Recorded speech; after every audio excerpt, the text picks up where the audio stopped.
desinfanato.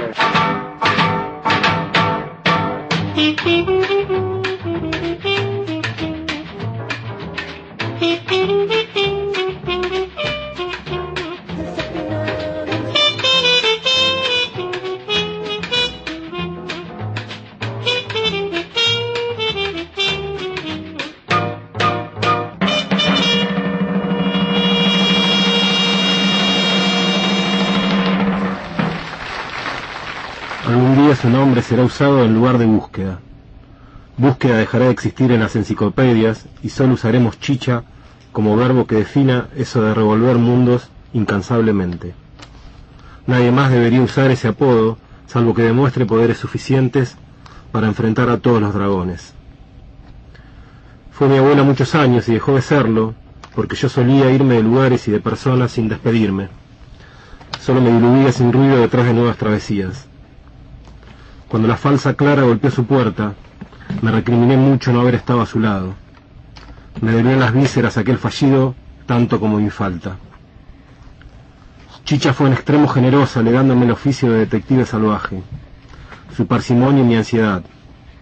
Yo buscaba a mi primo por aquellos años. Ella, como los últimos 42, solo vivía para encontrar a su nieta. La imprenta de la Casa de los Conejos y el pequeño mimeógrafo de la casa de mis tíos estaban separados por varias cuadras y unidos por una ráfaga continua de la misma metralla.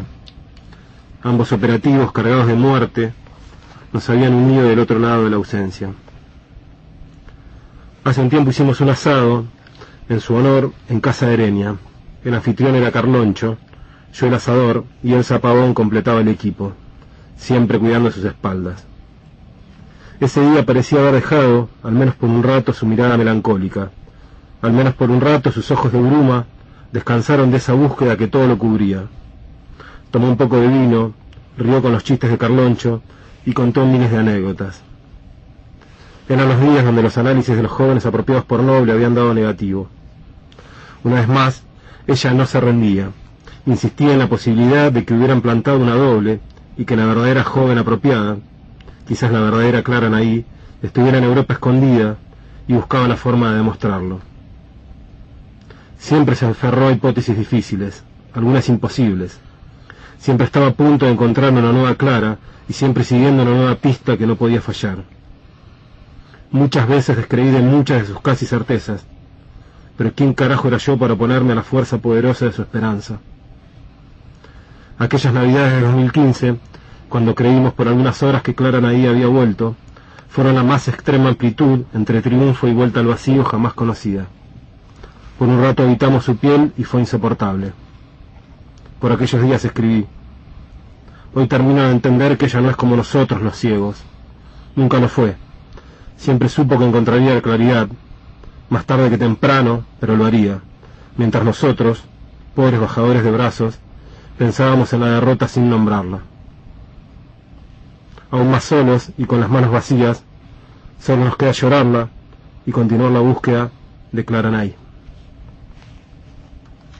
Esto es Desafinados, martes de 10 a 12 de la noche, y el poema que acaban de escuchar pertenece a Juan Ayub, quien está acá. Muy buena noche, Juan, un gusto que estés acá. Hola, Carloncho, bueno, un día especial, gracias por la invitación. Acá estaremos haciendo ejercicio de memoria. No sé si tenés la misma culpa que yo, pero hace meses que cada vez que nos vemos decíamos, tenemos que ir a lo de Chicha. Sí. Tenemos que ir a lo de Chicha, y por H o por B no íbamos. Lo difícil con los personajes como Chicha es que nunca estamos a su altura, entonces... Pero ella se pone a la altura tuya, sí. Eso era lo grande. La gente realmente grande se pone a la altura de uno para hablar, sí. Sin hacerle sentir a uno que lo está haciendo. Vamos a ir en minutos a un diálogo con Adolfo Pérez Esquivel, Premio Nobel de la Paz, que siempre con Adolfo compartimos un espacio. Él es presidente de la Comisión Provincial por la Memoria, yo soy miembro de la misma, y en estos años le he tomado un cariño tremendo, y siempre él me hablaba de lo fabulosa que era Chicha. Realmente le tenía un cariño especial. Chicha Mariani fue una de las fundadoras de Abuelas de Plaza de Mayo. Ahora sí, estamos en línea con Adolfo Pérez Esquivel. Muy buenas noches, Adolfo, ¿estás escuchando bien? Hola, ¿cómo estás? ¿Podés levantar el volumen? Porque Ahí se escucha muy lejos. A ver, ahí el operador, ¿ahí escucha mejor? Sí, puede aumentar un poquito más, mejor. Si se puede aumentar un poco más. Ahora sí. Ahora sí. Va. Adolfo, ahora sí. Un gusto por un lado saludarte, a pesar del momento. Recién estoy con Juan Ayub, sí, ex sobrino mío, y él la adoraba a Chicha, y yo le comentaba que vos, en estos años que compartimos en la Comisión Provincial por la Memoria, siempre me hablaste con un cariño especial de la labor de Chicha y de lo que significaba su lucha y de lo que significaba para vos. Mira, Chicha partió pero no se fue. No permanece entre nosotros, su ejemplo, su humildad. Era una mujer con una gran humildad, una serenidad. Jamás le sentí hablar mal de nadie, ¿no? Ninguna crítica, pero era muy lúcida Chicha. Y bueno, la vida tiene estas cosas, biológicamente pasamos, pero permanece el ejemplo, la vida de Chicha, la resistencia y la esperanza que siempre tuvo de ver si alguna vez se va a encontrar con su nieta Anaí, o todo el trabajo que hizo en defensa de los derechos humanos, la fundación de Abuelas. Y hoy me acordaba de varias cosas de Chicha. Una vez me invitó a su casa, me hablaba siempre que hacía muy buenas empanadas y ese día las empanadas se le quemaron. ¿No? Y entonces siempre recordaba, Adolfo, tenemos que reunirnos, voy a hacer la empanada y la voy a cuidar para que no se queme. No, pero estas cosas que también las tomamos con alegría. Verá, pero, me pasó con ella lo mismo que con vos. Les mandé a ambos una película. A vos el sonido se superponía el castellano con el inglés y era inentendible. Y ella estaba prácticamente ciega. Y yo todas las semanas le decía, Chicha, ¿viste la película? La película es Ser o no ser de Lubitsch. Magnífica. No, Carloncho, todavía no. Así todas las semanas. Hasta que un día Juan Ayub, que está acá, me dice, Carloncho, ¿vos sos tarado? Chicha es ciega. Y ahí la llamo y le digo, Chicha, recién caigo, porque no sé cómo no me... Y se rió, pero no sabes, igual que el día de la inundación de La Plata, que ella tuvo que salir por los fondos en camisón, que se le hundió, y había que juntar papel secante por el archivo. Y estaban pidiendo a todo el mundo colaboración. Y yo adiviné qué LSB. Una botella de whisky. Porque digo, jamás va a pedirle a alguien un whisky. Y cuando se la llevo, le di un ataque de risa y me dice, el médico no me deja. Pero además, ¿cómo se te ocurrió? Porque debes estar desesperada. Y para dormir, ¿qué mejor que un whisky? Sí. Mira, hay muchas cosas, ¿no? Chicha fue cuando recién comenzaron a formar Abuelas de Plaza de Mayo. Chicha me entregó un dossier en el año 80, cuando ya me habían otorgado el premio Nobel, ¿no? Un dossier porque sabía que yo iba a ir a Roma y me iba a reunir con el Papa Juan Pablo II. Y fue el primer dossier que le entregué al Papa sobre 54 niños secuestrados y desaparecidos en Argentina. ¿No? Ese fue el primer dossier que sacó Abuelas, ¿no? Con Chicha a la cabeza de todo eso, y recuerdo que se lo entregué al Papa y le dije: esto es el trabajo de las abuelas para recuperar a sus hijos, ¿no? Para recuperar a sus nietos, ¿no? Y superar todo ese dolor, toda esa situación tremenda que se estaba viviendo. Pero bueno, esa vez, discúlpame, esa vez no fue que el Papa te dijo: ¿y qué hay de los chicos de los países comunistas? Sí, así es, sí. Y vos le dijiste... fue una reunión. Esto lo hizo una dictadura que dice defender la civilización cristiana y occidental. Esto tendrá mucho de occidental, pero no tiene nada de cristiano. Y si no me equivoco... terminó la reunión con el Papa muy fea, ¿no? Fue una reunión dura. Pero si no me equivoco, ese domingo por primera vez el Papa hizo alusión a los chicos. Así es, sí. Y me decía: tiene que ocuparse de los niños de los países comunistas. Digo, los niños no tienen frontera, no tienen nacionalidad, son niños. Y tenemos que defender la vida de los niños en todo el mundo, en cualquier lugar que estén. Pero bueno, el Papa tenía esa... ¿Era Juan Pablo II? Sí, Juan Pablo II. Idea de las cosas. Más que él provenía de un país comunista como Polonia, ¿no? Exacto. Yo comprendí eso cuando viajé a Polonia llevando el barco de la solidaridad. Pero con Chicha hemos conversado, con Norberto Liski. Y mira, antes que vos me llames, me llamó Patricia Funes, que es una amiga, vos sabés que estuvo en la comisión. Patricia Funes, una investigadora, sí. Fue la vicedecana de la Facultad de Ciencias Sociales, y justamente me hablaba de Chicha, porque ella también la conoció en la comisión provincial, ¿no? Y bueno, y no sé, nos deja todo su ejemplo, siempre con ese dolor, pero también con esa esperanza, a ver si por fin se podía reunir con su hijo, con su nieta Anaí, cosa que no pudo ser. Y era la única familiar, además. Sí, y todavía esa es una asignatura pendiente. Y lo peor es pero que dijo esperemos que algún día...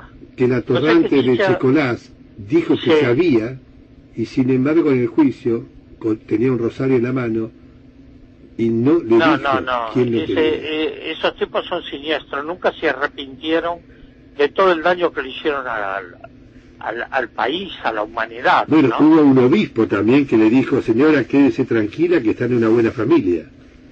Y claro, sí, debe haber sido Tortolo Bonamín. Es quizá una de las marcas de impunidad. Así, alguno de esos.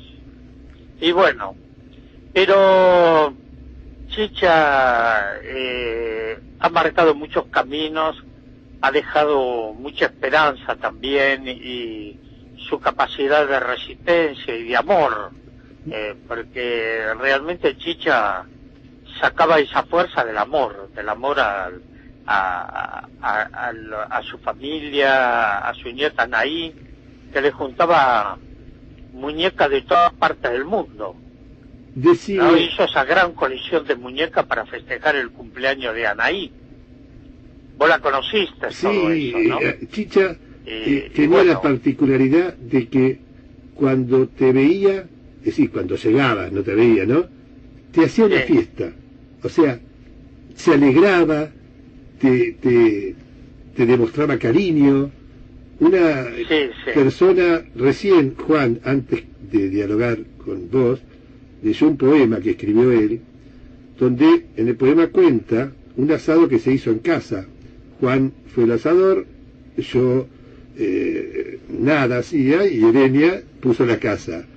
Y ese día, yo no recuerdo otra vez de haberla visto tan distendida y alegre por momentos, porque ella todos los días con una lupa gigante investigaba, y muchos de los nietos recuperados, salvo aquellos que se presentan motu propio por dudas, son de la época de Chicha. Y bueno, es así. Decime, ¿vos leíste Rulfo, Pedro Páramo? ¿Cómo?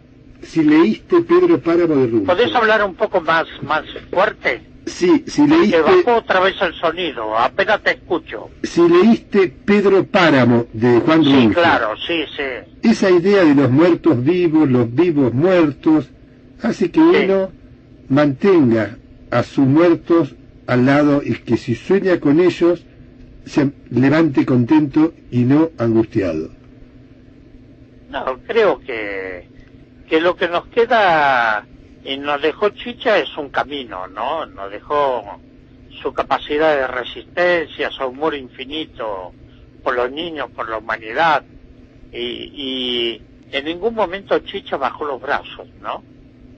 Creo que nos dejó mucho. Yo una vez, no sé quién decía, no hablemos de cómo murió, sino cómo vivió, ¿no? Cómo vivió, porque Chicha vivió con dolor, pero también con mucha esperanza, con mucha capacidad de resistencia. Con mucha lucha, nunca se vino abajo. A todos y todas, ¿no? Y bueno,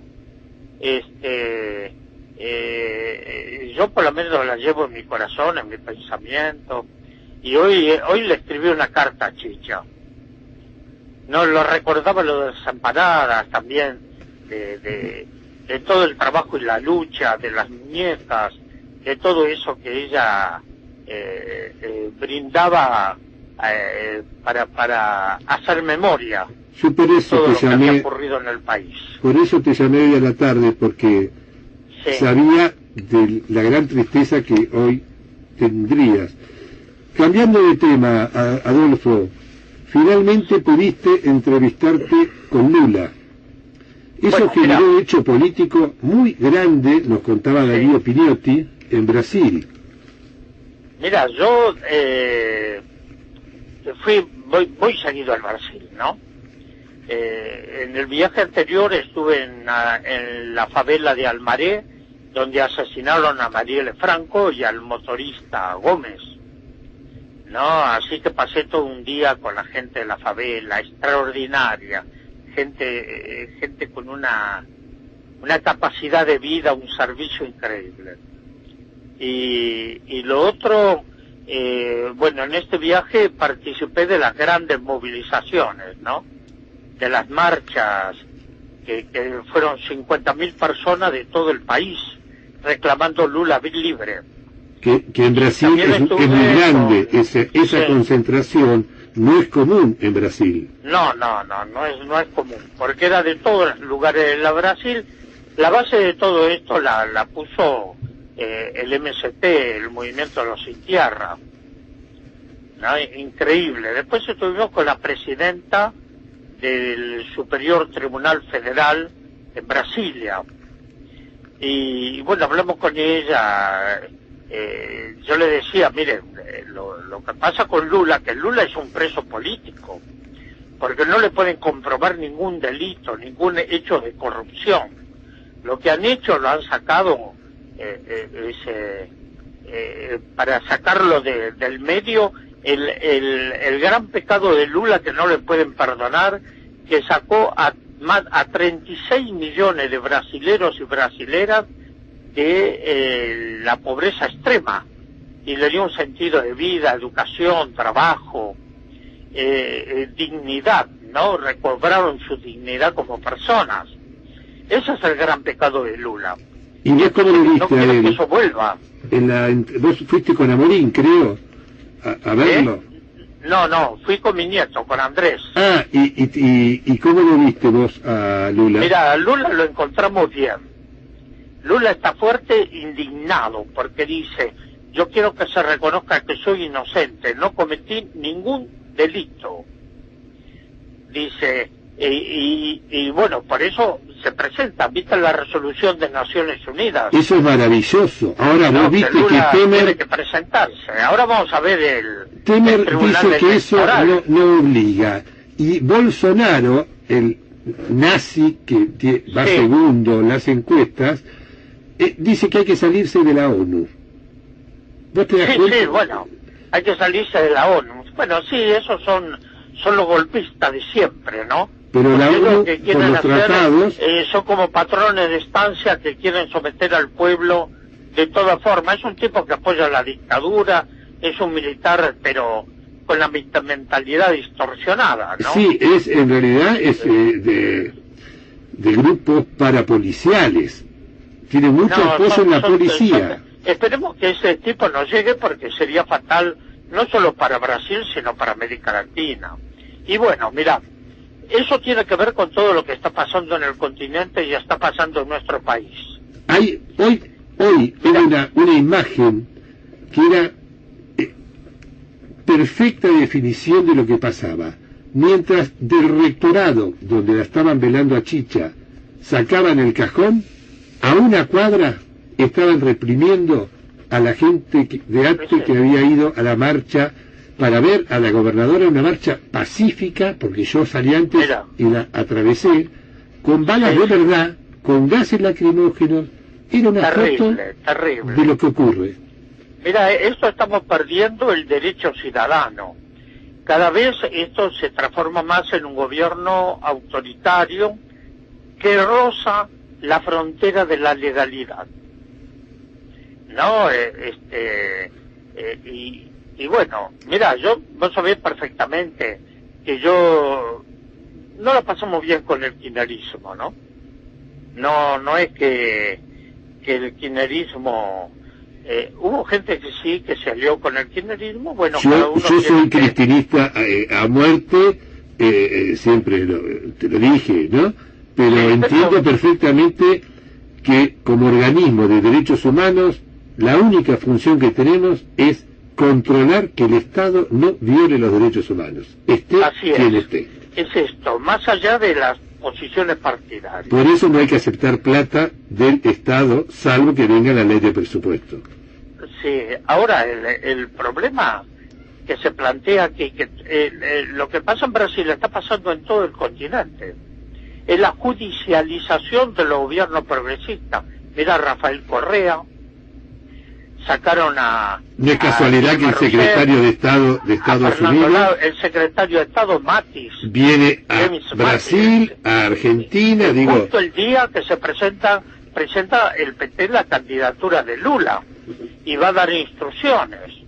El juez Sergio Moro está permanentemente en Estados Unidos y lo instruyen para hacer toda la política que está haciendo en contra del derecho del pueblo brasileño, ¿no?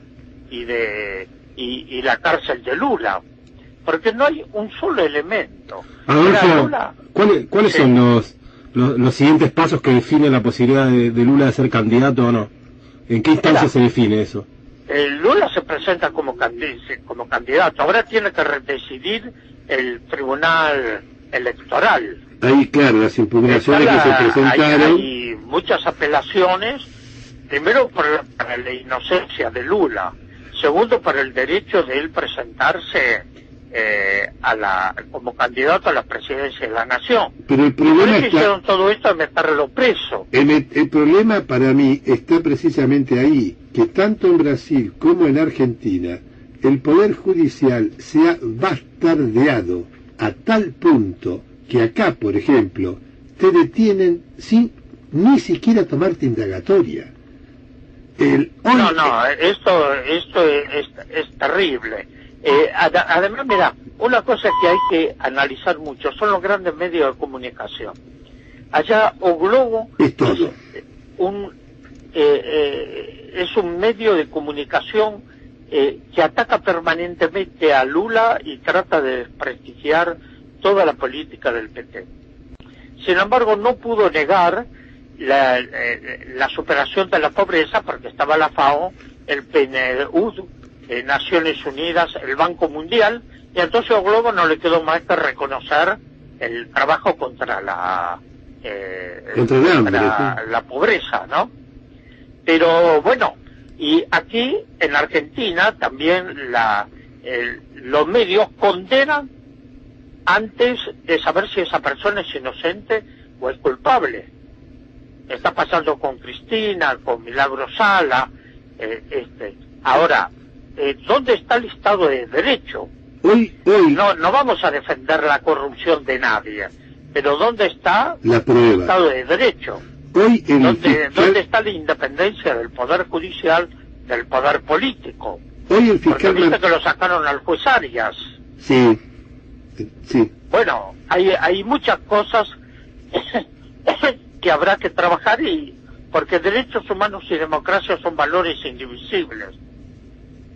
Y esto es lo tremendo, porque hoy el gobierno termina con la represión, termina con el poder judicial, Juez que termina con el ataque, Estado de Derecho. investigue al gobierno, lo sacan. Hoy el fiscal Martini, de quien no tengo buena imagen, por el contrario, se presentó en la Casa de Gobierno a raíz de la represión. Lo entrevistan y en vez de decir, en primer lugar, quiero saber quién dio la orden, y en segundo lugar, en virtud de qué hecho se dio esa orden, ¿sabes qué fue lo que dijo? He visto muchos policías heridos. He visto muchos policías heridos. Nada más bueno, dijo. Nada más que eso. No dijo que quiero saber quién dio la orden de reprimir, que quiero saber por qué se dio esa orden. No. Claro. Entonces... No, es terrible. Hoy el Estado de Derecho, bueno, está en la muerte de Santiago Maldonado, de Rafael Nahuel, de Ferreira.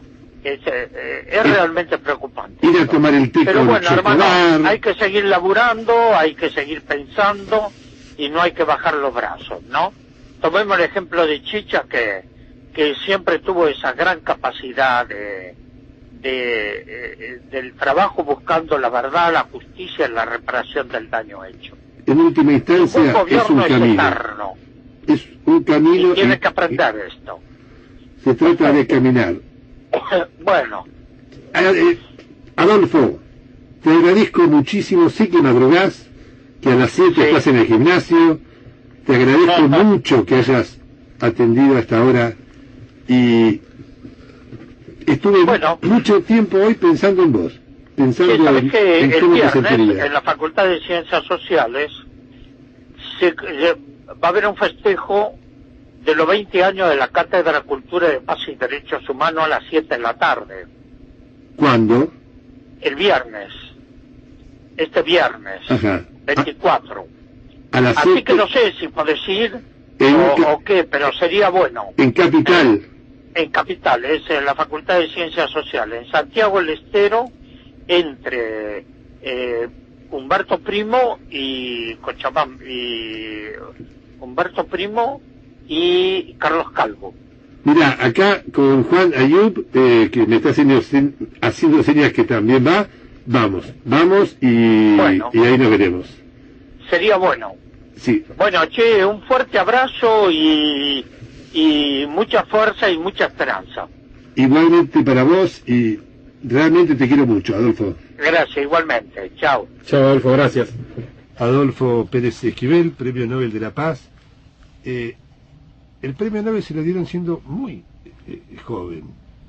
Y él, en un momento, contó acá, lo habían subido al avión, estaba detenido, desaparecido. Lo habían subido al avión para tirarlo en el río. Estaba en el avión solo él, no había otros, y veía la costa de Uruguay, y el avión daba vueltas y vueltas, y en un momento regresa. Por presión de la iglesia, él fue secretario de la reunión de Puebla. O sea, un cuadrazo, siendo él arma el servicio de paz y justicia en toda América Latina. Tendría 40 años. Sí, menos, me parece. Menos cuando lo arma, claro. Sí. Y entonces lo ponen a disposición del PEN, del Poder Ejecutivo Nacional, en la Unidad 9 de La Plata. Queda preso ahí, pero ya blanqueado. Después, cuando sale, un día lo llaman de la embajada ¿De qué país? De Noruega. El Nobel es en Suecia, pero el de la paz no. Sí. Y pensó que era por algún tema, porque continuamente trataban de buscar pasaportes y demás para sacar gente. Salvoconductos. Y va, y dice, el embajador hablaba de cualquier cosa, y miraba el reloj. ¿Te parecía este programa? No. Y miraba el reloj, y seguía hablando otra vez, y miraba el reloj. hasta que en un momento, a las 9 en punto, dice, ahora se lo puedo decir, es oficial. Le han entregado el Premio Nobel de la Paz. Eso posibilitó que en todo el mundo se visibilizara la cuestión del terrorismo de Estado en Argentina. Y que abuelas, madres, el Servicio de Paz, todos los organismos ya tuvieran unas... ¿En qué año fue? No sabes. El Nobel... ¿81? Creo que, a ver...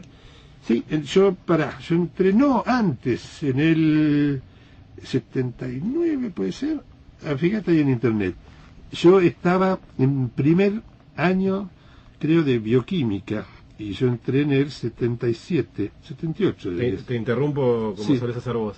Me mandan un mensaje que estaría bueno confirmarlo, que acaban de liberar a los 5 detenidos del astillero de Río Santiago de la represión de hoy. Confirmemos lo primero. Vamos a confirmarlo antes de decirlo al aire. ¿Y el Nobel qué año fue entonces? Ay, no lo busqué, porque bueno, me llegó justo ese mensaje.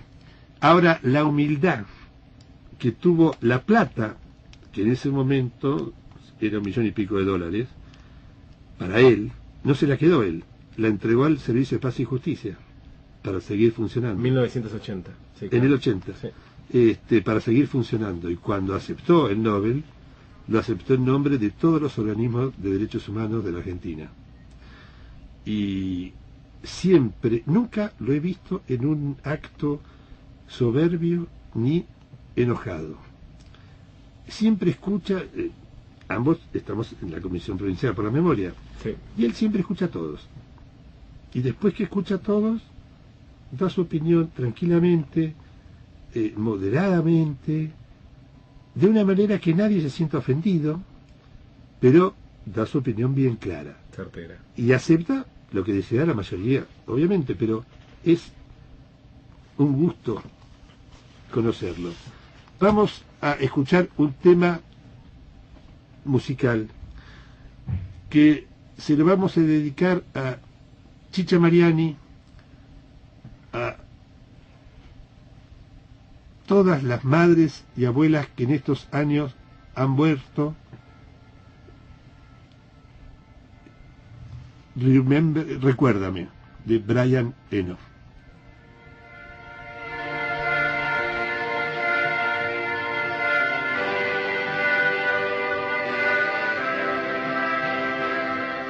People come and go and forget to close the door and leave their stains and cigarette butts trampled on the floor, and when they do,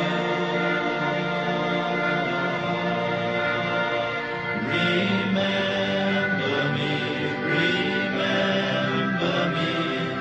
Some of them are old, some of them are new, some of them will turn up when you least expect them to, and when they do,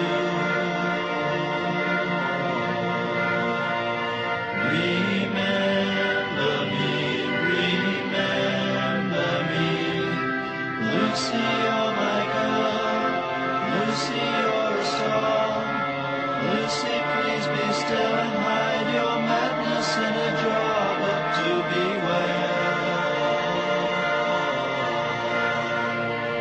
It will follow you, it will follow you.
Radio Universidad de La Plata. AM 1390. Pionera, pública y cultural.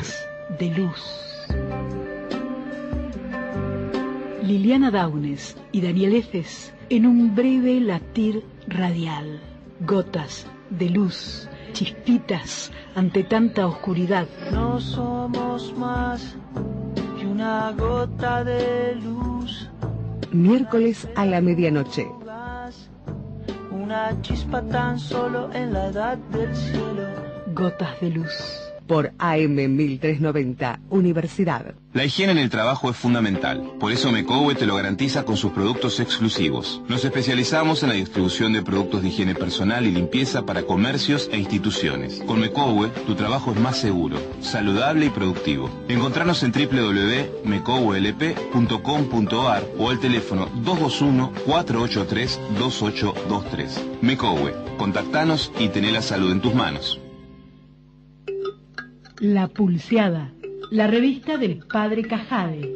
Política, sociedad, cultura, deportes. Conseguila en kioscos o suscríbete llamando al 0221-453-2516, www.lapulseada.com.ar. Seguimos en Facebook, Revista La Pulseada, y en Twitter, @La Pulseada. Revista La Pulseada, comunicación popular hacia un país con infancia.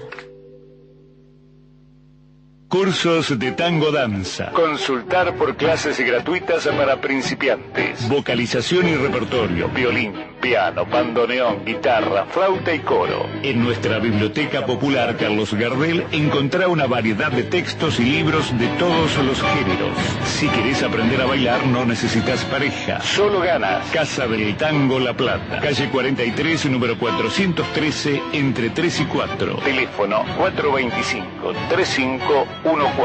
Es tiempo de tango. Pedro existe. Su hermano y su abuela aún lo buscan. Si tenés dudas sobre tu identidad o crees que sos hijo de desaparecidos, comunicate con las abuelas de Plaza de Mayo. 4867-1212.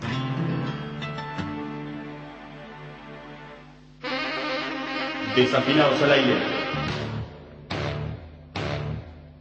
Y continuamos con Desafinados, martes de 10 a 12 de la noche.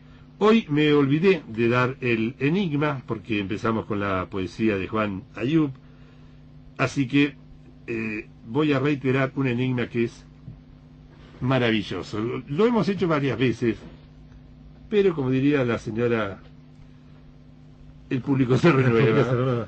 Juan, un día yo no tenía un peso, pero había arreglado ya un almuerzo. Y no tenía un peso. Y me daba vergüenza decirle, mirá, pagame. Entonces le hice una apuesta, que es el enigma de hoy. Recuerden que quienes aciertan participan del sorteo de todos los ganadores de los martes, y el que sale en el sorteo se hace acreedor a una cena para 2 personas en la ciudad de la provincia de Buenos Aires donde viva.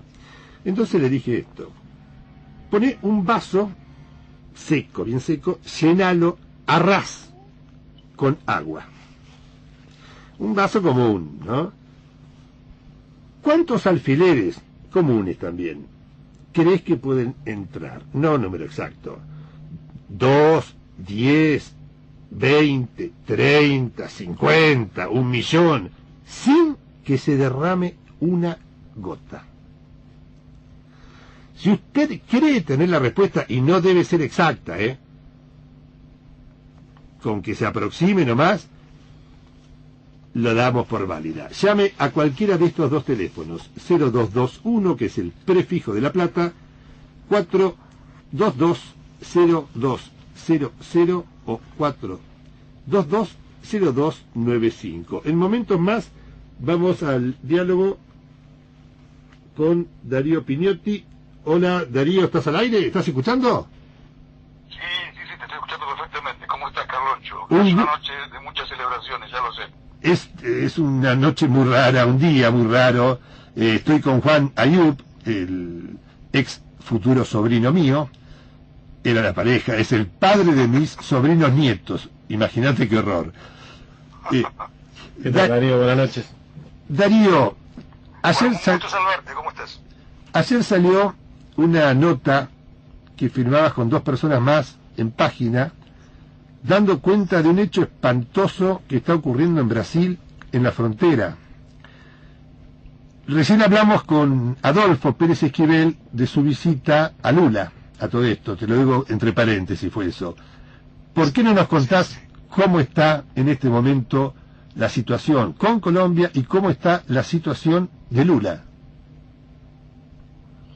Bueno, son 2 asuntos que tienen en vilo al gobierno de excepción, porque empezando por Lula, y para no redundar con lo que haya hablado Adolfo, que además es un testigo privilegiado porque él sí pudo estar, Adolfo Pérez Esquivel, estar con el expresidente en la celda donde lo someten a cautiverio, porque eso no es una prisión legal.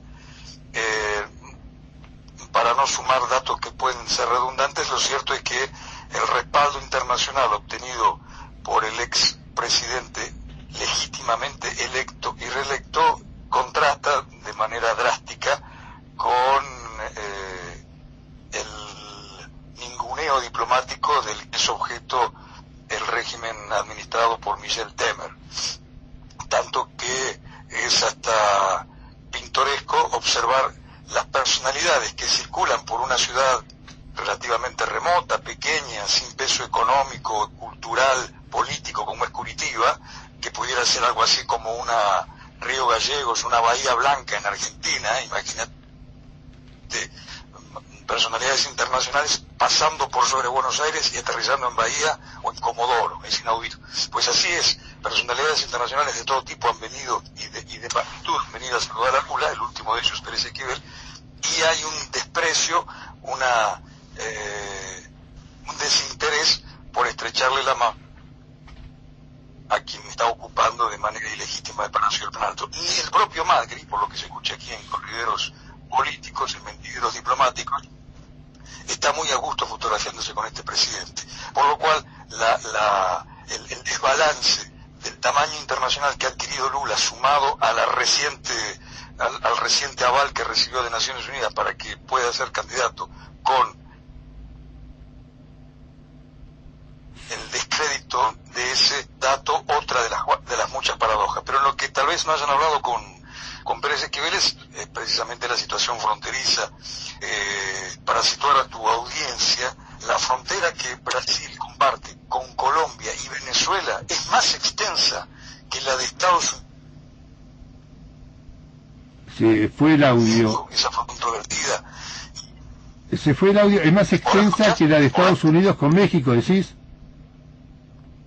Exactamente. Esa frontera icónica de Estados Unidos y México, que tiene 3.000 kilómetros, Brasil tiene 3.700 kilómetros de frontera, 3.800 kilómetros de frontera con Colombia y Venezuela. Fronteras estas cada vez más calientes, porque la crisis humanitaria en Venezuela está haciendo que el gobierno brasileño, alineándose a los dictados de Estados Unidos, haya convertido a esa frontera casi en una zona de conflicto. La estrategia de Temer y sus superiores, esto es fundamentalmente la Casa Blanca y el Pentágono, porque estamos frente a un proceso de pentagonización de la política externa norteamericana, es decir, donde la diplomacia se hace más por las armas que por los diplomáticos. Están haciendo de que Temer presione para que la tensión, fundamentalmente en los 2.200 kilómetros de límite con Venezuela, límites estos en una región prácticamente inabordable como es la Amazonia, estén cada vez más tensos, cada vez más al borde de que explote en algún acontecimiento. El sábado pasado, por ejemplo, 1.200 venezolanos que procuraron abrigo en Brasil fueron expulsados a tiros, incendiándoles sus carpas, sus enseres, por brasileños xenófobos y racistas que los obligaron a volver a su país. Por tanto, van a ser estos días y quizá las próximas semanas bastante fecundas en noticias sobre lo que está ocurriendo en la frontera brasileño-venezolana, Carlón. Ahora, eso no provoca o no daría pie o no está buscándose con eso precisamente una intervención armada, una invasión? Posiblemente. El script que ha respetado, que ha acatado como propio Temer, de 2 visitas recientes del secretario de Defensa hace una semana, que también pasó por Argentina, luego continuó por Chile y Colombia. Y llamativa presencia esa, ¿no? Llamativo viaje. Una presencia rabiosa, porque como sabés, el general que vino a visitar a Brasil y luego los países de la región es apodado perro rabioso. Bueno, esa visita y dos meses antes, la del... ¿Perdón? No, sí, contá. Porque me está llegando con un cierto eco. Fueron una manera nada disimulada de traerle a este gobierno el mapa de ruta para arrinconar a Venezuela. Día que pasa, día que ese cuerno de América del Sur, que forman principalmente Colombia y luego Venezuela, tienden a convertirse en zonas de conflicto, tienden a crecer allí las tensiones, no sé si llamarlas prebélicas, pero sí de ese tipo de tensiones en los que se puede aguardar cualquier desenlace. Ahora, decime, la flota estadounidense no dice que por cuestiones humanitarias está dirigiéndose a la zona. Sí, ya hay desde hace un par de días una embarcación militar norteamericana fondeada frente a las costas de Colombia, y no perdamos de vista que en noviembre del año pasado, a fines de noviembre del año pasado, por primera vez en la historia reciente, Brasil aceptó que tropas norteamericanas realizaran ejercicios conjuntos con tropas brasileñas en la Amazonia, precisamente para ejercitarse ante la hipótesis de un desplazamiento rápido para el socorro ante una emergencia humanitaria. Como sabés vos, Carloncho, y tu público, y Juan, que te acompaña ahí en la mesa, emergencia humanitaria es una forma eufemística. Eso es de eufemismo de invasión. Darío, decime, ¿cómo está la situación? Y te dejamos tranquilo, ya tenés 4 minutos antes de irte a dormir. ¿Cómo está la situación en las impugnaciones que se han hecho de la candidatura de Lula? Esa es una batalla legal. Porque, disculpa, porque Esquivel contó, no sé si sabía, que se reunió con la presidenta del tribunal y le dijo, mire, Lula es un preso político. Así es, sí, la actitud muy digna y muy frontal de Pérez Esquivel, que además no sorprende por ese comportamiento. En todo caso, dudo que la presión internacional haga que la alianza formada por jueces, militares, banqueros y editores para voltear a Lula pueda ser franqueada fácilmente. Estamos en un régimen de facto que tiende a paso de ganso, como el que dan los soldados con borceguíes, hacia un régimen abiertamente militarizado. Por tanto, apelaciones de ese tipo sí pueden horadar el prestigio internacional del régimen, pero difícilmente, no digo que sea imposible, difícilmente lograrán que se revea la estrategia jurídica para proscribir a Lula. Aún así, hay una buena noticia surgida de 2 encuestas publicadas ayer y que repercutieron inmediatamente en picos de alza del dólar. En ambas, Lula aparece con más del 37% de las intenciones de voto, y el capitán retirado del ejército, Bolsonaro, ese que prometió que si gana romperá relaciones con la ONU por considerarla comunista y escogerá generales y comisarios como directores de escuelas públicas, ese Bolsonaro tiene 18. Bajó, bueno, Bolsonaro fue el que se arrepintió de no haber matado a Cardoso, y cuando hace poco le dijeron si había cambiado de opinión, dijo no, para nada. Exactamente.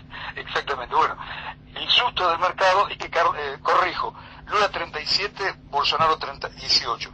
El susto del mercado es lo lejos que está Bolsonaro de Lula, y la probabilidad que se abre de que bien Lula a esta hora, este día, sigue siendo candidato, no, es que le van a impugnar la candidatura, pero él va a poder elegir a su sucesor como postulante.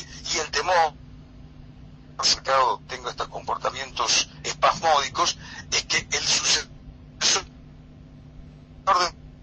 de Lula puede a Bolsonaro. El mercado él tiene mucho miedo a la democracia, y esto se traduce en los picos del dólar, que hoy cerró a 4 reales, el precio más alto de los últimos 2 años. Ahora, y ya te despido porque nos queda un minuto, sectores de centro derecha o de centro izquierda, ¿no advierten que sería el fin del Estado de Derecho, aún en la parodia que es hoy, todavía sería peor si gana Bolsonaro? Sí, es una indagación que sobre la que hemos hablado en estos días fuera del micrófono y sobre la cual ciertamente no tengo una respuesta definitiva, Carloncho. Tal vez hay sectores de derecha, yo no los llamaría de centro derecha porque la labor del expresidente Fernando Enrique Cardoso, que en el mundo afuera sigue presentándose como socialdemócrata, pero nada tiene casi de hecho, esa derecha de Cardoso tal vez esté tomando conciencia de hacia dónde va el país, hacia dónde él y los suyos empujaron a Brasil. Y días atrás, el expresidente que gobernó entre el 95 y el 2003, publicó un artículo diciendo que no habría que descartar la posibilidad de que en una segunda vuelta su partido, el partido llamado socialdemócrata, pero con rigor es de la derecha neoliberal, apoye al PT, apoye a un candidato de Lula frente a la ultraderecha, que le pusieron el sello y dijeron: nosotros antes que nada somos antipetistas. Pero en todo caso es cierto lo que vos planteas, que hay algunos sectores, no sabría decirte si estos son muy minoritarios o mayoritarios en la derecha, que comienzan a comprender que ellos también las van a pagar si gana Bolsonaro. En pocas semanas vamos a saberlo porque las elecciones son el 7 de octubre y el balotaje el 28. Darío, vos sos periodista, ese bip de hace un minuto marca el noticiero. Te mando un fuerte abrazo, anda a dormir y nos chateamos mañana pasado. Y la entrevista del martes pasado con Moró tuvo mucha repercusión, está en YouTube, la podés ver. Me alegro que tu programa siga siendo tan exitoso. Un abrazo a vos, a Juan, y especiales a tu mamá, que la semana pasada no lo hizo. Bueno, serán dados, te quiero mucho, Darío. Gracias. Abrazo. Darío Pignotti desde Brasil. Nos pasamos 2 minutos, pido perdón, del noticiero de las 11 de la noche de Radio Universidad. Desafinados al aire. Estamos en minutos hablando con Cachorro Godoy, secretario nacional de ATE, y Juan Ayub, que está acá presente de invitado. Contanos cómo fue esa imagen, porque mientras estaba antes, el velatorio de Chicha Mariani, a una cuadra reprimían a los trabajadores. En realidad quisiera hacer como una semblanza de lo que fue el día de hoy, digamos, un día muy especial para la ciudad de La Plata, para el campo de los derechos humanos y para la ciudad en general, ¿no? Lo terminé demostrando la gran cantidad de gente que acompañó el velorio de Chicha Mariani en el edificio principal de la Universidad de La Plata. Chicha falleció anoche a últimas horas y bueno, se empezó a difundir primero que el velatorio era en otro lugar, en un velatorio privado, y dada la dimensión que tomó hubo que finalmente trasladarlo al rectorado. Así que desde muy temprano, desde las 7:45, ni bien abrió, estuvimos ahí acompañando a Chicha, en mi caso como miembro de Hijos, con otros compañeros. Y bueno, la verdad que fue un día muy emotivo, muy triste, y de tristeza y bronca. Tristeza por la pérdida de Chicha y bronca por su imposibilidad de haberse encontrado con Clara Ney. Paralelamente a esto, ya sabíamos que hoy marchaba el astillero de Río Santiago. El astillero está en una lucha muy fuerte porque hay una política clara de financiamiento del gobierno provincial, de María Eugenia Vidal. Y de la Nación, que dijo que hay una bomba. Claro, pero en efecto, digamos, el presupuesto es de la provincia, y es una política similar a la que se implementó en los 90. Recordemos que Astillero Río Santiago es la única empresa estatal que resistió a las privatizaciones en los años 90, con una lucha muy fuerte de sus obreros. Y hoy se plantea un escenario similar, de años anteriores, donde había cierto presupuesto para fabricación de buques, que es sustancialmente lo que se dedicó al astillero, a este escenario hoy de financiación, de recorte en los salarios y de falta de trabajo, básicamente, ¿no? Para nombrarlo como inútil, de alguna manera. A partir de eso hubo varias movilizaciones del astillero, y la de hoy fue la principal en mucho tiempo, donde vinieron marchando desde Ensenada hacia La Plata el conjunto de los trabajadores. Confluyeron en la ciudad de La Plata cerca del mediodía, y el velorio de Chicha terminaba cerca de las 2 de la tarde. Así que en un momento, cuando terminan los oradores del velorio, bajan el cajón para llevarlo hasta el coche fúnebre que le iba a llevar a Chicha hasta el cementerio privado ahí en el barrio en Hudson, sí, parque. Y con otra de las abuelas, sí, hace años, compraron una junto a la otra. Hoy hago una pausa en mi relato y vuelvo. Hoy nos preguntábamos si le iban a cremar o no, y hay un pacto entre todas las abuelas de no cremarse por si llega a haber algún avance en la ciencia, que llega a necesitar nuevamente de su ADN por estarlo. Así que aún sin vida, Chicha continúa con la búsqueda de Clara ahí. La verdad que fue muy emotivo eso. Entonces contaba que cuando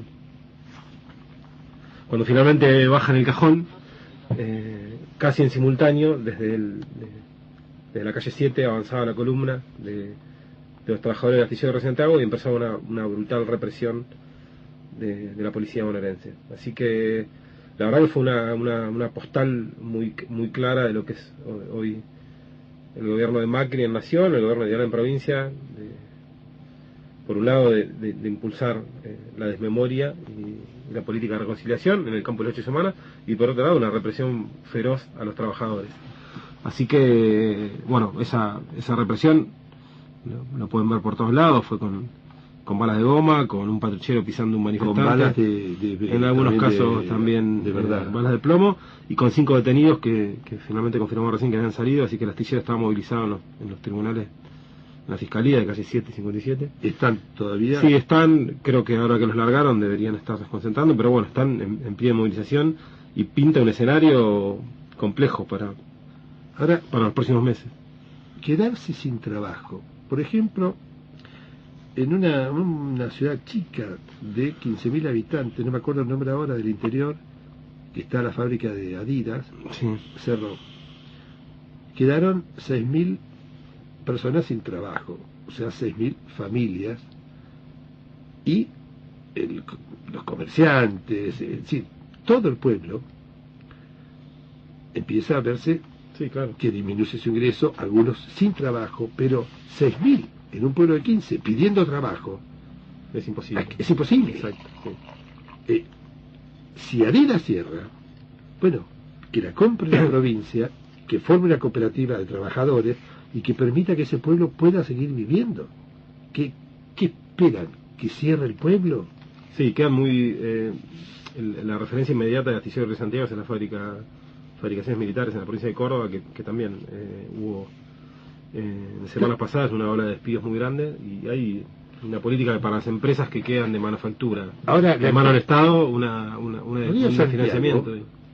Tenía previstos un montón de contratos para fabricar naves, da ganancia, no da pérdida, y aunque diera pérdida, es el único astillero que tenemos que forma realmente... Sí, en realidad hay otras discusiones muchas más atrás, que digamos que ese astillero debería estar al servicio de, por ejemplo, construir buques que controlen la plataforma marítima argentina, que es producto constantemente de depredaciones de buques pesqueros extranjeros, digamos. No hay una política de Estado de defensa de la soberanía, y mucho menos la va a haber de proteger el astillero. Así que de eso responde de alguna manera el movimiento de lucha de los trabajadores. Así que bueno, fue un día complejo para la ciudad, complejo para todos los que miramos con cierta crítica y resistencia a lo que está pasando, y bueno, y en memoria de Chicha yo quiero nuestro día. Normalmente nosotros no tendemos a hablar con gente que estemos de acuerdo, dialogar, aprender. Sí, vos y yo no estamos muy de acuerdo. No, pero intercambiamos los nuestros afectivos. Y a veces les dedicamos temas a gente que no queremos, como una vez cuando se votó la ley de matrimonio igualitario, en caso de empate, dirimía el vicepresidente de la Nación que presidía el Senado, me refiero a Cobos. Sí. Ese mismo día Cobos dijo que si tenía que votar, aún no tenía una postura. Entonces comentamos que si tiene algún sentido dedicarse a la política, es poder incidir en las políticas públicas. Claro. Vos podés estar a favor o en contra, pero no podés no tener una postura. Y le dedicamos el tema siempre que te pregunto, que cómo, cuándo y dónde, no sé quién es. Tú siempre me respondes, quizás, estás perdiendo el tiempo. Y llamó una mujer, que ojalá algún día, si le fue bien, llamara. La mujer dice, miren, me internaron, mañana me operan y no sé qué va a pasar. Me pusieron una radio, la aprendí y estaban ustedes. Me dio un ataque de risa, que busqué un teléfono para llamarlos. Me alegraron por un momento el día, a pesar de lo que me espera. ¿Fue la única buena acción de este programa? ¿De este programa en cuántos años? No, hemos tenido bastante más. ¿Pero cuántos años cumple el programa? Bueno, estamos despidiéndolo a Juan Ayub, que se está yendo. ¿Cuántos años cumple el programa? 15 más o menos. Le vamos a dedicar a Chicolás. Pará, yo te pedí un tema hoy, ¿no me lo van a pasar? Sí, después. A Chicolás, un tema. Miguel Echecolás, se aclara, ¿no? Para la audiencia, ex jefe de inteligencia de la Policía de la Provincia de Buenos Aires durante la dictadura. Condenado en varias causas uno de los por principales desaparecedores. A un preso lo hizo desaparecer a López, se supone. Perdóname, ahora quiero hablar en serio un poco de eso, que me quedó ahí picando lo que dijo Pérez Esquivel. La perpetuación de la apropiación declaran ahí es quizá una de las huellas de impunidad más grandes de la dictadura. ¿Por qué? Porque la gran mayoría de los casos de apropiación que tenían evidencia muy certera fueron resueltos. Quedan todavía un montón, se estiman que son 500, ya vamos por los 120 y algo. 28. Pero sin embargo, el caso de Claranahí es el caso más certero, que tiene evidencia certera. Sabemos que Chicolás sabe, que los 20 o 30 tipos que participaron de ese grupo de tarea saben o tienen alguna pista por lo menos de dónde fue llevado Claranahí. Chicolás dijo que lo sabía. Y hay un pacto de silencio tan fuerte con el que Chicha debió vivir estos 42 años, y la verdad que recordar eso es Chicha dijo de tristeza muy cuando grande. Lo veía con el rosario, lo único que quería, si era tan religioso, que contara dónde estaba. Pero me quiero quedar con eso, digamos, no hay un símbolo de impunidad más grande que ese, digamos, de saber que hay un tipo que para cómo fue beneficiado con la prisión domiciliaria, y un obispo que también lo sabe, y que lo sepan, que tengan ese silencio, y que Chicha se fue diluyendo, su cuerpo se fue agotando y nos dejó finalmente sin poder tener esa... Bueno, sin embargo, le vamos a dedicar un tema. Tengo miedo del tema que vamos a escuchar. Ya me lo han... Te estás riendo. La persona que te quiere más a vos que a mí me ha pedido que no lo pase más. Pero se lo voy a dedicar. Albert Pla cantando Sufre como yo.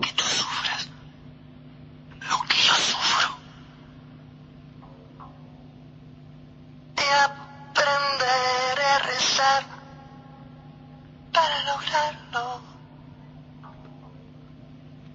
yo quiero que te sientas tan inútil como un vaso sin whisky entre las manos, que sientas en tu pecho el corazón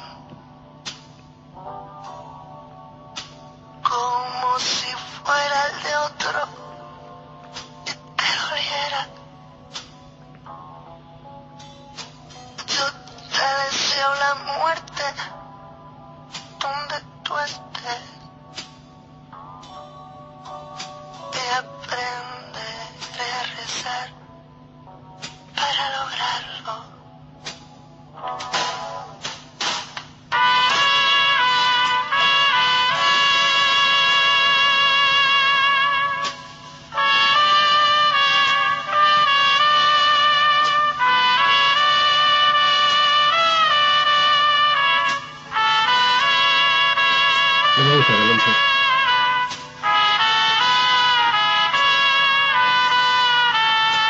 Si ustedes conocieran a Juan, sentirían lo mismo que yo.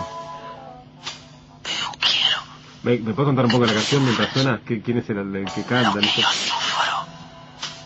¿Sí la escuchaste? Se agarró los dedos con la puerta, ¿le pasó algo? Para lograrlo,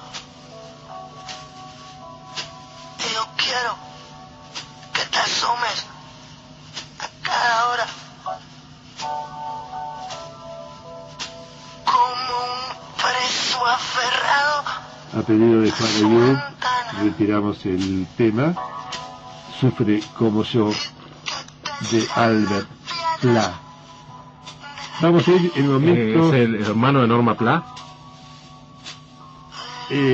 No tiene nada que ver. Está muy gracioso. No, porque veníamos hablando de un día recontra complejo y bueno, vos tenías con un tema... Vos tenías ganas de, porque antes de hablar con Cachorro Godoy, que no lo pueden ubicar, sí, están tratando de conectarse con Ernesto Alonso por el tema de Malvinas, sí, combatiente.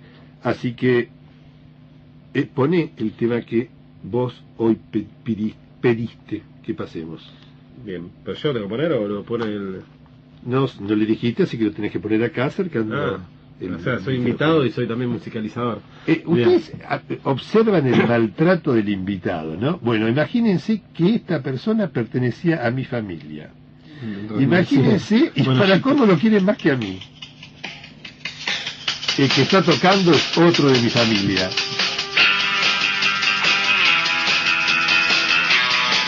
Él mató a un policía motorizado. Mujeres bellas y fuertes, me recuerdo la chica.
AM 1390. Pionera, pública y cultural.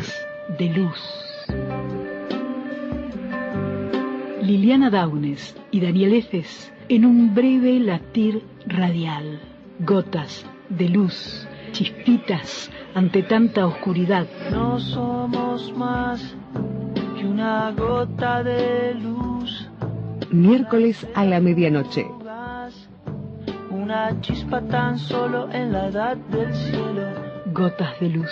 Por AM 1390, Universidad. La higiene en el trabajo es fundamental. Por eso Mecowe te lo garantiza con sus productos exclusivos. Nos especializamos en la distribución de productos de higiene personal y limpieza para comercios e instituciones. Con Mecowe, tu trabajo es más seguro, saludable y productivo. Encontranos en www.mecowelp.com.ar o al teléfono 221-483-2823. Mecowe, contactanos y tené la salud en tus manos. La Pulseada, la revista del Padre Cajade. Política, sociedad, cultura, deportes. Conseguila en kioscos o suscríbete llamando al 0221-453-2516, www.lapulseada.com.ar. Seguinos en Facebook, Revista La Pulseada, y en Twitter, @La Pulseada. Revista La Pulseada, comunicación popular hacia un país con infancia.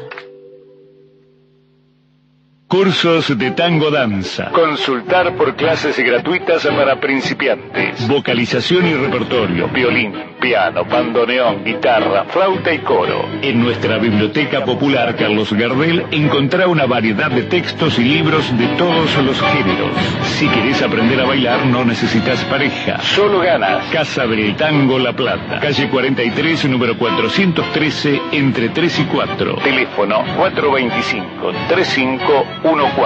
Es tiempo de tango. Pedro existe. Su hermano y su abuela aún lo buscan. Si tenés dudas sobre tu identidad o crees que sos hijo de desaparecidos, comunicate con las abuelas de Plaza de Mayo. 4867-1212.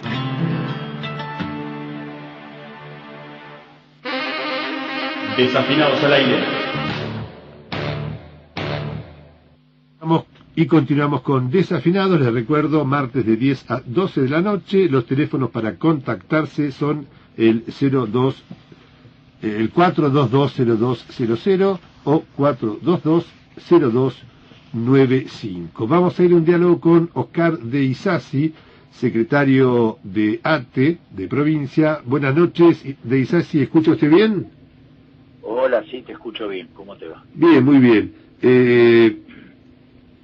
Lo conozco, nos hemos visto, usted no me va a reconocer, en el acto de la Comisión Provincial por la Memoria, cuando entregamos los legajos. Ajá. Ahí estuvimos juntos. Un momento muy emocionante y muy importante. Sí, muy lindo acto fue, muy lindo acto. Además fue muy curioso porque estaba la actriz esta, ¿cómo se llama? Cantante. Sí, no me acuerdo ahora. Nacha Guevara, sí. Que no tomó sol en su vida, pero el acto era en la calle y había un solo rayo de luz que le dio continuamente en la cara. No sabía que no tomaba sol. No, jamás, viste que es blanca.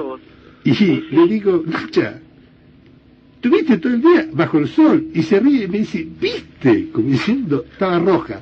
Bueno, dice así, no lo llamaba para estas tonteras, sino por lo de hoy. Estoy con Hola Oscar, soy Juan Ayub, miembro de Hijos La Plata, compañero de Emiliano Guaravilo, que es compañero de ustedes en ATE. Sí. Oscar, ¿qué nos puedes contar de los detenidos de hoy de astilleros y cuál es la situación actual? Bueno, hoy marchábamos a la Casa de Gobierno primero para cuestionar la política del gobierno sobre el astillero Navarrio de Santiago, que trata de generar las condiciones, por un lado sociales y por otro lado financieras, para cerrar o privatizar el astillero Navarrio de Santiago. Y el último dato era que habían suspendido la paritaria salarial que estaba convocada para el día de hoy. Marchamos a la Casa de Gobierno y cuando llegamos a la Casa de Gobierno fuimos reprimidos por la policía con una ferocidad, bueno, que fue vista en los medios que quisieron mostrarla. Sí, perdón que te interrumpa, fue además muy no te escucho bien. Paradójica porque coincidía con el velorio de Chicha Mariani, donde estábamos todos nosotros, así que fue una escena coincidía con el velorio de Chicha terrible.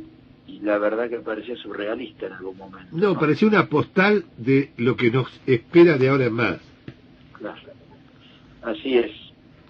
Bueno, lo cierto es que si vos, si yo sufrís una situación desgraciada de robo en tu casa, la policía tarda de 1 hora, hora y media de mínima para llegar. Sin embargo, acá, 10 minutos después de que llegamos a la casa de gobierno, había una operación política, una operación militar, miles de policías con armas específicas distribuidos en el territorio de tal manera de cercar la movilización. Parecía, yo dije en un medio que parecía a los romanos cuando llevaban a los cristianos los leones. Sí. Bueno, una cosa así, dispuestos por los costados, por adelante. ¿Qué quiero decir con esto? No quiero simplemente graficar. Quiero decir que esta represión fue pensada hace un tiempo atrás. Fue planificada esta represión, si no, no va a haber el ordenamiento que hubo en las calles por parte de la policía. Y digo, es un hecho más de provocación y de intimidación, porque si ustedes recuerdan, la primera vez que aparece este debate público tiene que ver con María Eugenia Vidal, hace unos meses atrás, que plantea que el astillero es la única empresa que da pérdida. Luego Macri con que hay que dinamitar el astillero. Por último, el Neustadt del siglo XXI, la Nata, que trata de generar las condiciones a través de un medio poderoso de descontento de la sociedad hacia el astillero, mostrando que el astillero no sirve para nada, que en realidad se está sosteniendo con 3.500 millones de pesos una cosa que no tiene sentido sostener y que podría invertirse en otro lado, y que eso es un nido de vagos que no quieren trabajar. Y el último es esta represión, o sea, el hilo conductor es la intimidación a la lucha, el desprestigio ante la sociedad, y por último, sin ningún lugar a dudas, en el fondo está el cierre o la privatización de la astillero. Dice así, en los medios... muy bajo. Sí, en los medios, sí. Las imágenes que muestran, salvo C5N y Página 12, que muestran cuando un patrullero atropella a un manifestante, lo que dicen es que se reprimió porque ATE tenía planeado copar la casa de gobierno. Y disparate más grande no hay, pero al repetirlo hay quien lo cree.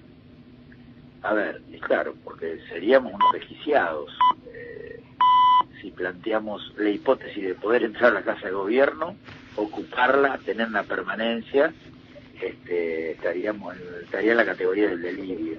Pero como en esta provincia, cuando explota una escuela, la culpa es del gasista, no hay infraestructura en mal estado, cuando pasa alguna cosa se corta siempre por el hilo más fino, seguramente la culpa la tendrá un soldador del astillero, digamos. Pero bueno, no se puede parar la lluvia con las manos. Lo cierto es que la represión fue mentada, porque, a ver, quien está escuchando la radio sabe que ese nivel de despliegue de la fuerza estaba pensado. Exactamente. Oscar, te hago dos preguntas. Sí. La primera, ¿en qué situación quedó la negociación paritaria? Que me imagino que es la preocupación más grande, porque incluso denunciaron que hubo descuentos salariales en los últimos meses, o por lo menos en el último mes. ¿Y cuál es la política que ustedes ven que el gobierno está tratando entiendo que en términos generales es de financiar el astillero, pero ¿cómo lo ven ustedes y cómo ven, digamos, el futuro inmediato de astilleros? Dos cosas. La paritaria tiene el mismo rumbo que la paritaria docente, la paritaria judicial, la paritaria de los profesionales de la salud y la paritaria de la ley 10.430. Tratar de imponer el 15%, y si no es así, bueno, que Dios te ayude. Sí. En lo que hace al astillero, al objetivo del astillero, yo te voy a contar una historia. Fanazul. Fanazul fue cerrada en diciembre, conocido por todos ustedes, bajo el argumento que no era rentable, que es más, que no tenía ningún rol en este tiempo. Ante ese cierre y el dejar sin trabajo a cerca de 250 compañeros, nosotros hicimos una propuesta productiva, un rol que podía tener Fanazul en la actividad minera. Planteamos que había 10 emprendimientos en la región centro de la provincia que necesitaba de explosivos, o sea que podía proveer la fábrica, que la Armada había planteado en su momento que era necesario que la fábrica desactivar el material bélico obsoleto o lo detonara, y que por eso había trabajo para 10 años, y que era, por la distancia, la fábrica que más barato podía proveer en la Argentina de explosivos para las minas del sur, por mencionar 3 cosas.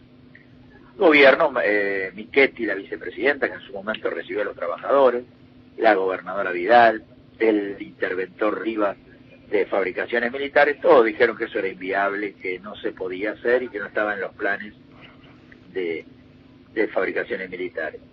Hace una semana atrás hubo una reunión con las autoridades de fabricaciones militares, reunión en la que yo estuve presente, y cuando le preguntamos qué iban a hacer con toda el área minera que hay en la región centro, nos dicen que la iban a concesionar a un lobby privado.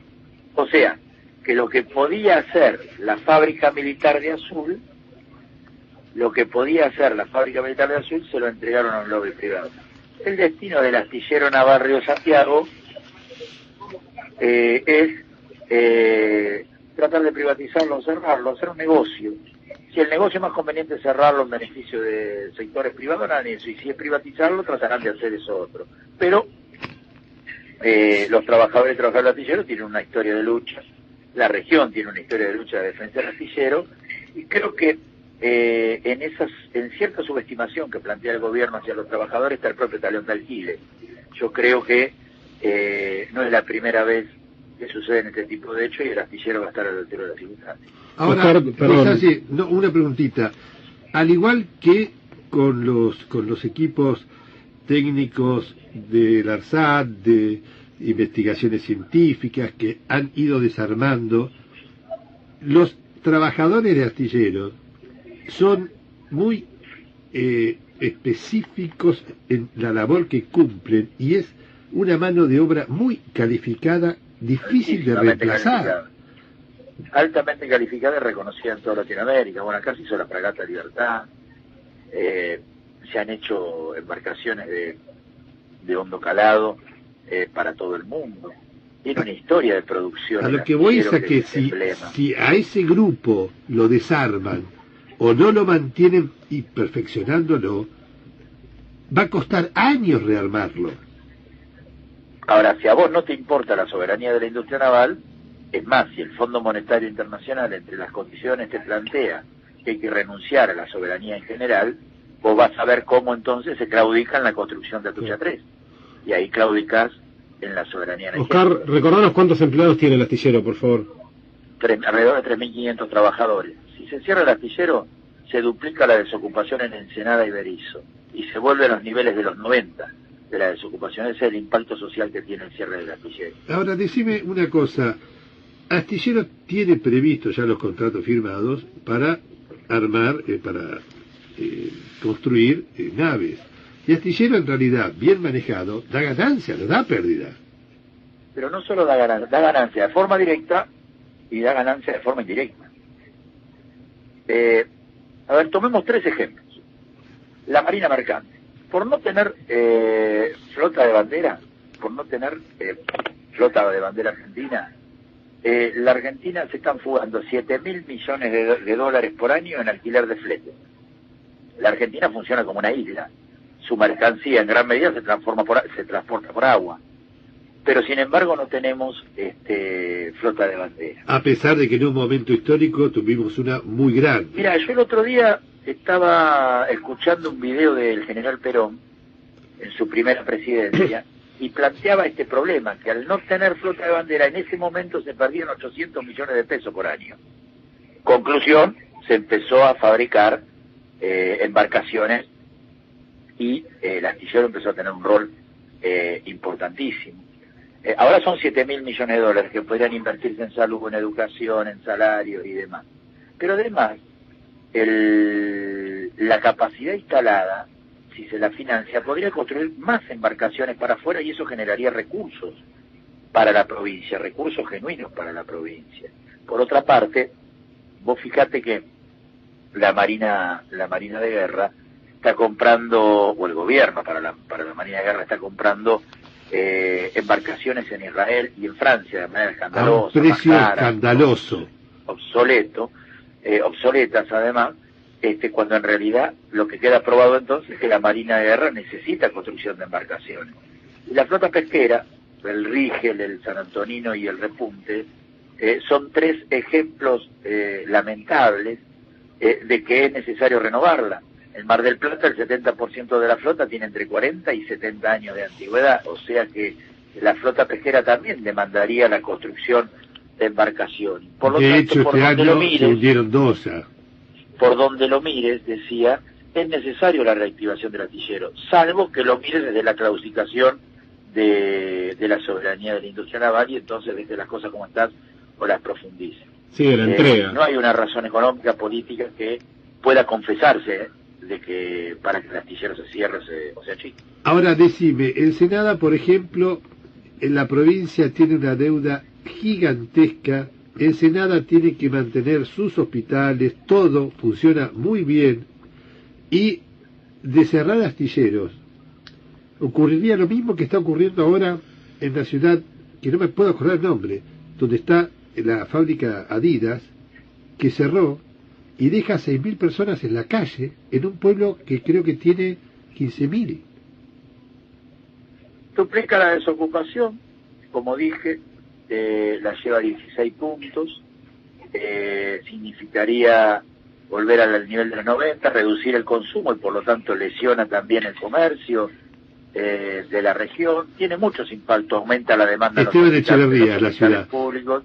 ¿Cómo? Esteban Echeverría, la ciudad, que me hacía mención. Ahora, Macri en eso no mintió. Macri dijo que el salario es un costo más. Y efectivamente, claro, es lo único que no está aumentando en este país. Sí, claro, es un costo más. El modelo económico tiene tres vértices.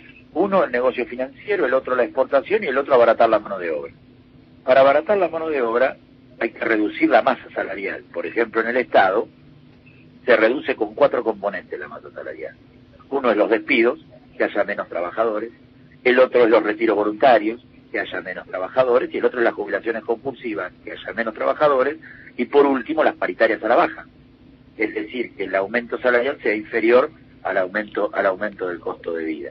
Esto se está aplicando en la Argentina y en la provincia de Buenos Aires. Y la precarización laboral. ¿Por qué la precarización laboral? Porque el mantener un alto dato de la desocupación, la precarización, hace que el que tiene empleo sea disciplinado por la amenaza permanente de perder el empleo. Claro. Disciplinado. Entonces, y que acepte el salario que sea. Que acepte cualquier condición laboral. Por eso también quieren imponer la reforma laboral, que en realidad es un verdadero programa de los empresarios. Lo mismo que ocurrió en su momento con Menem. Ahora yo le hago una pregunta, que se la he hecho a De Llenaro, a Mendivil, a todos. ¿Cómo es posible que los distintos movimientos obreros no se unan y vayan a negociar juntos todos? Por ejemplo, todos esperan que los maestros negocien primero, porque es la masa en dinero que más tiene que dar el gobierno. Después van los demás. Una vez un secretario, que no lo quiero nombrar, me dice, mirá, Carloncho, hasta que no negocien los maestros no podemos ir, porque nosotros vamos a querer más.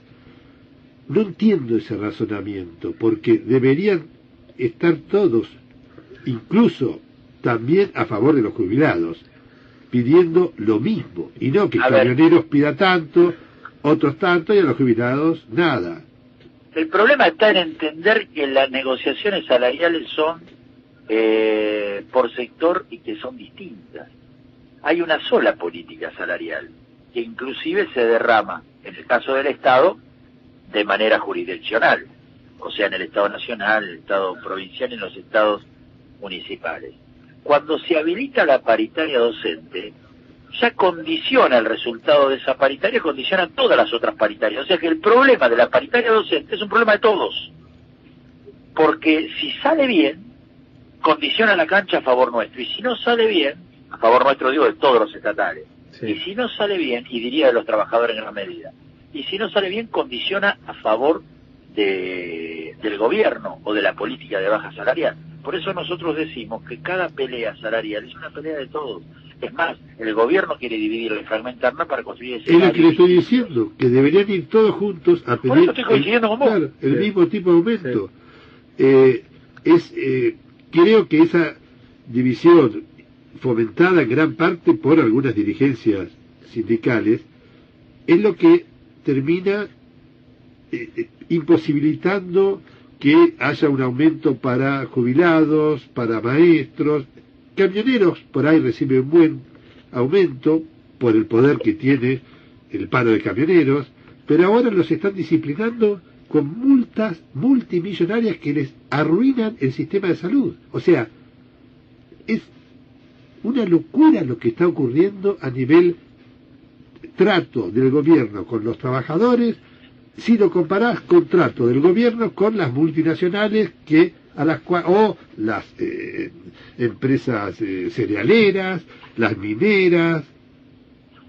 Oscar, yo te quiero hacer una pregunta más sobre lo cortito y lo de hoy. Finalmente los 5 compañeros detenidos salieron libres ya.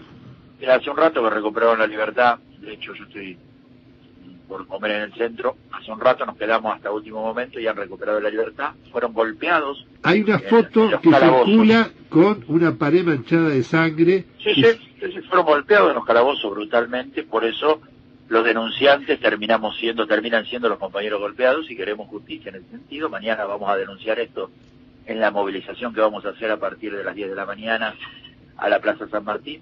ATE Provincia de Buenos Aires está de paro provincial contra la represión y en defensa del astillero, y vamos a marchar a la Plaza San Martín con otras organizaciones denunciando esta situación. Yo lo escuché al fiscal que interviene, Martini, que, repito, lo dije, no lo considero un buen fiscal, que en una entrevista que le hacían por televisión, dijo que en vez de preguntar, bueno, vengo a averiguar quién dio la orden y cuál fue el motivo por el que dio la orden de reprimir, y si se usaron balas de goma o si usaron balas de plomo, lo único que dijo, que había muchos policías golpeados. Bueno, creo que lo primero hay que ver es qué es lo que pasó con los compañeros golpeados, además de estar golpeados en la represión, que después fueron golpeados en el calabozo. No, ya define cómo es la actuación hoy día. Lo vimos con Arias, lo vemos con todos. El que no se alinea va a juicio político. Sí, pero también hemos visto que si las protestas son masivas y las movilizaciones son masivas y en unidad, retroceden. Pasó con el 2x1 a los genocidas, pasó con la reforma laboral. El Poder Judicial históricamente reacciona a los tiempos políticos que cree venir. Y los tiempos políticos están condicionados por la movilización popular. Por eso mismo es importante que todo el sector obrero se una definitivamente en el reclamo, en el pedido que hace, y que no existan divisiones absurdas y menos fomentadas desde el gobierno. Pero hay divisiones que no son absurdas. Que un dirigente sindical que hace rato que dejó de representar a los laburantes y sea empresario quiera garantizar a cualquier costo la gobernabilidad del modelo, va a ser difícil que se pueda juntar con los que luchan. Lo que hay que hacer es generar por las condiciones por abajo para que esos dirigentes sindicales se vean obligados a tomar medidas como sucedió el 25 de junio. Y esto no es la CGT, toda la CGT. Porque hay miles de delegados y dirigentes de la CGT que sueñan con pelear y construir un país mejor. Eso es muy cierto y hace años que viene sucediendo. Pero hay otros que ya hace rato que no representan trabajadores y trabajadoras, que lo que son es un dique de contención de esa pelea. Y eso me parece que es importante tenerlo en cuenta. Sí, hay que construir unidad transversal de todos los que quieren luchar. Se nos ve fácilmente en los viajes al exterior que los lleva el presidente. Claro, son legitimadores de la política del gobierno. Esto es así.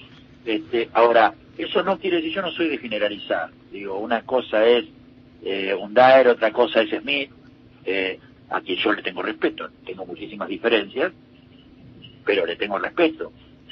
Una cosa es Cavaliere, otra cosa es Baradel, son cosas distintas, digo, ¿no? Y eso que tenemos debate político. Claramente. Ahora, con eso sí tenemos que discutir cómo construimos unidad en la lucha. Ahora con Daer y Cavaliere es difícil. No, de acuerdo, pero, por ejemplo, al sector docente se lo deja solo para que vaya primero. ¿Cómo? Que se lo deja normalmente solo para que vaya a negociar primero, en vez de ir todos juntos con ellos. Sí, más que nada, me parece que hay una... Bueno, no es el caso nuestro, nosotros tenemos representación docente también. Me parece que más que nada hay que tomar conciencia de que el primer escenario de disputa marca la cancha. Por eso mismo, los dejan solo porque se pasó. Pero no es que todavía no tenemos la fuerza necesaria, porque los judiciales, los trabajadores profesionales de la salud y demás, tienen conciencia de eso. Pero ojo, los judiciales nunca piden antes que los docentes, ¿eh? No, pero no es que piden, piden. Sí, pero primero esperan que negocien los docentes para ir a pedir más. En el caso de la provincia tratamos de construir unidad de acción entre todos. No una cosa es eso y otra cosa es que el común de los judiciales sienta que es necesario pelear en esa primer pelea, que son dos cosas distintas. Pero los dirigentes, digo, no para defender a los judiciales, es un hecho de la realidad. No, yo lo defiendo porque soy judicial, pero justamente una persona, alto cargo judicial, no viene al caso nombrarlo, me dijo Carloncho, hasta que no cierren los maestros, no vamos a pedir. Pero eso es una presión. Yo digo que en el caso de los compañeros judiciales, tratan de trabajar por la unidad, de construir escenarios comunes. De la provincia, los nacionales no. Provincia. Sí, estoy hablando de la provincia, estoy hablando también de la realidad docente de la provincia. Sí. Oscar, como para cerrar, ¿nos contás cómo son las medidas de lucha de mañana, por favor? Paro de 24 horas en todo el estado provincial, concentración en Plaza Italia a las 10:30 de la mañana y junto a los trabajadores del astillero vamos a marchar a la Casa de Gobierno repudiando la represión y defendiendo el astillero en el barrio de Santiago. Aclara una vez más, por favor, para que quede claro. Hoy estaba prevista una reunión con la gobernadora por el tema paritario. No, una reunión paritaria. Y a pesar de eso, porque yo salí minutos antes del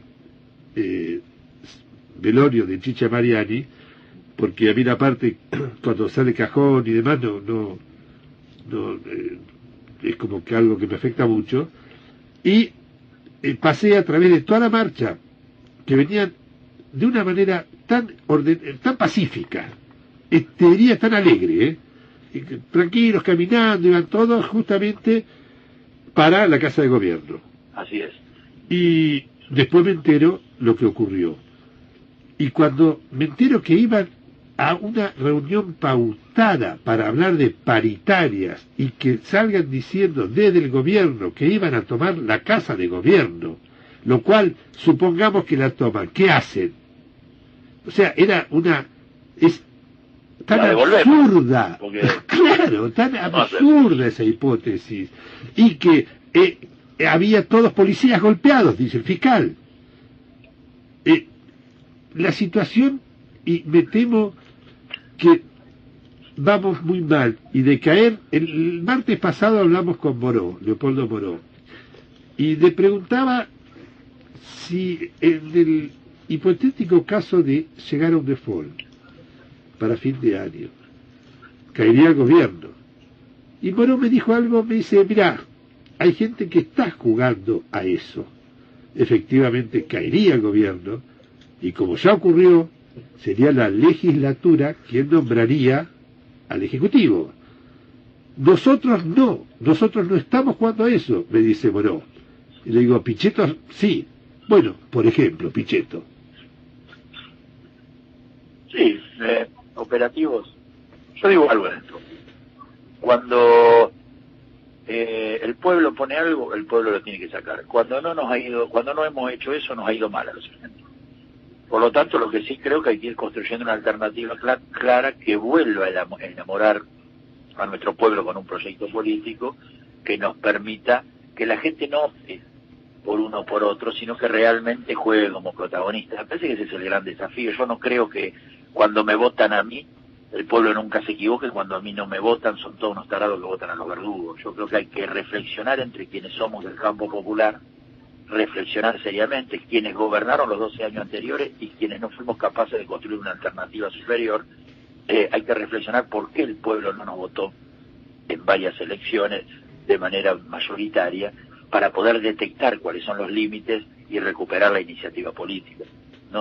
Y este es un dato, es una reflexión. No tenemos que pasarnos boleta, nos equivocamos si nos pasamos boleta, tenemos que reflexionar, porque si uno ve el proceso latinoamericano de los 12 años anteriores tuvo límites.